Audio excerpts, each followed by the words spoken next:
We fought a Cold War for 40 years against governments that forced all persons subject to their authority to carry government-issued identification cards. Wow.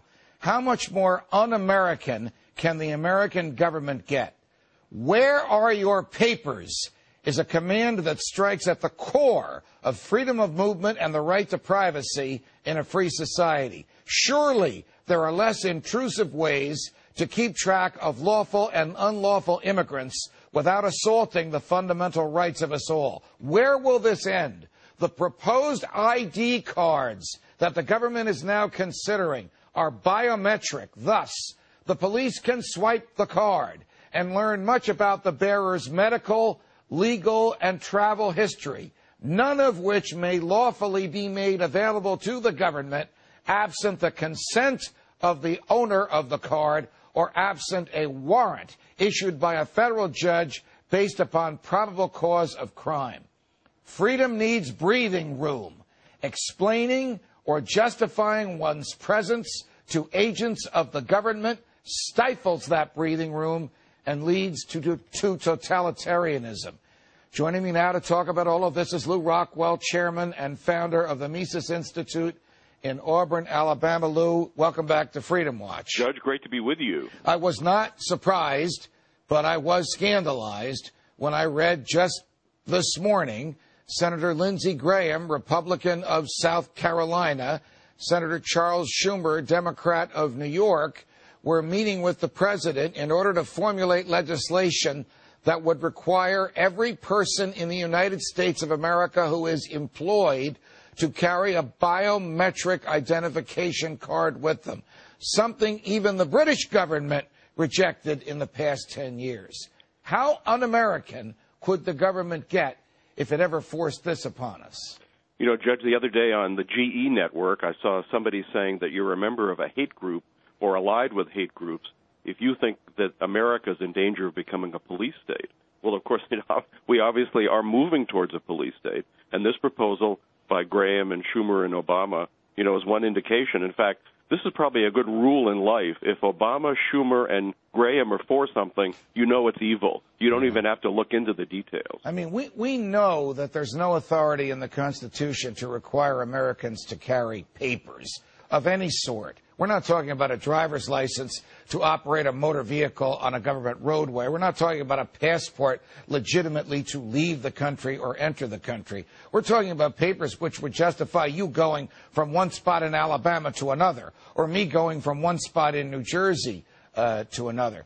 This strikes at a number of not only natural rights, but rights that are specifically protected by the Constitution. What do these people think they're accomplishing if they were to force such a radical change in American life that the police could stop you and say, okay, Mr. Rockwell, where are you coming from? Where are you going to? And let me see that card. I want to swipe it. Well, Judge, they want control over us, and that's why they're doing this. It has nothing to do with terrorism, nothing to do with illegal aliens, which is the excuse for this particular piece of legislation. They want control over us, and they want to know everything about, as you say, our medical records, our financial records, any legal records, the average cop, and of course, it's far more than cops. There are armed agents of the federal government in every single one of these departments. Right. They're vastly increasing in number and powers, and they want, we're just cash cows to them. We're just people, just like in an airport with the TSA, you just salute them, do what they say, don't look them in the eye, or do look them in the eye, or whatever the rule is. Right. They should be able to go through your belongings, go through your car, go through your person. You have no rights whatsoever. You're just a thing to them. And, of course, this is not the constitutional way. It's not the American way. I hope people wake up to this. I like you, strongly oppose what the TSA does. It's an assault on individual dignity. When people say, what do you have to hide? I have everything to hide. I have my privacy. I have my dignity to hide. And someday I hope that the majority of Americans agree with that.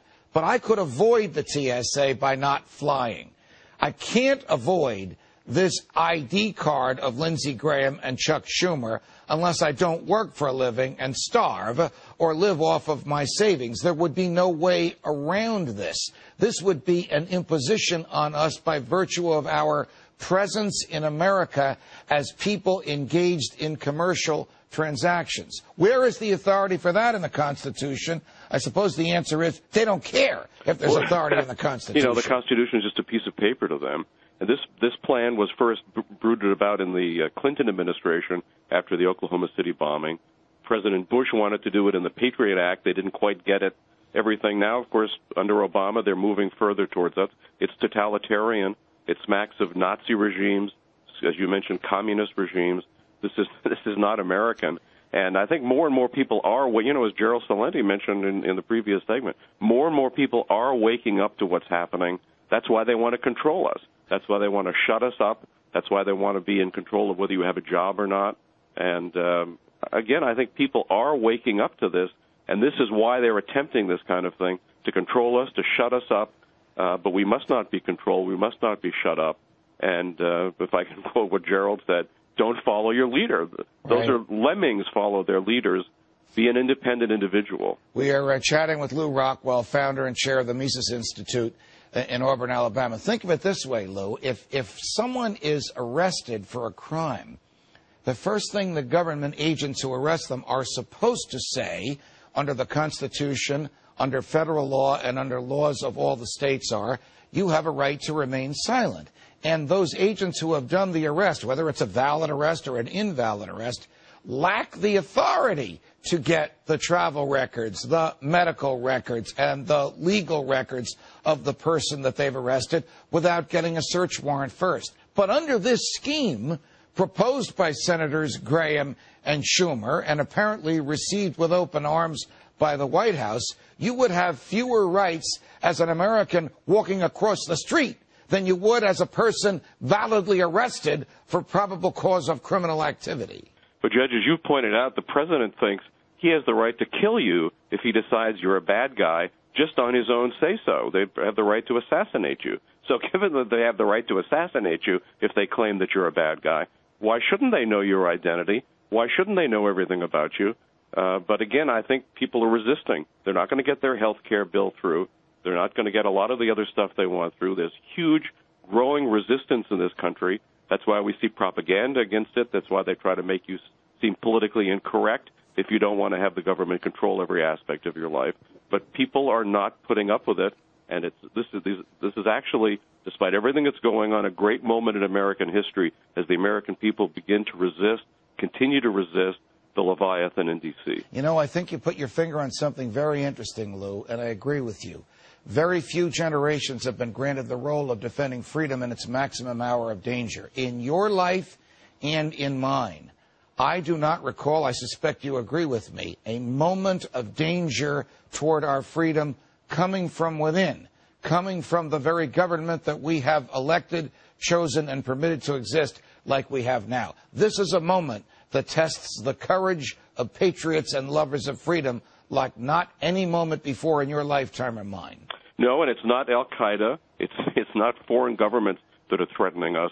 It's the American government that is the biggest threat to our freedom, to our property, to our lives, and that's what we have to resist. I think that people all over the country are coming to realize they simply don't want federal bureaucrats between them and their doctors, and they simply don't want federal agents to be able to stop them on the streets. This is not a Republican or a Democrat thing. There are even people on the left who are big government lovers who agree with us on these particular principles. Dennis Kucinich, for example, who agrees with you and me on very little, condemns the concept of having a government-issued ID that the government can demand of you as any moment. What will it take for the powers that be to realize Americans will not permit the federal government to assault core American values like freedom of travel and basic human dignity and privacy? I think the resistance to the census is one indication. Constitutionally, they have the right to count us, to enumerate us. Right. They don't have the right to ask our race. They don't have the right to ask how many bathrooms we've got in the house and all the other information, these big, thick federal forms. People are resisting that, too. I think more and more people are resisting. They're waking up. Your books, your television show is helping. Ron Paul, of course. There's a revolution brewing in this country, a peaceful revolution of resistance to federal tyranny And I'm very glad to be alive at this moment and participating in it, and I know you are too. You're leading it. And I'm very glad that you're able to share your time with us on Freedom Watch. Lew Rockwell, thanks for joining us. Thank you, Judge.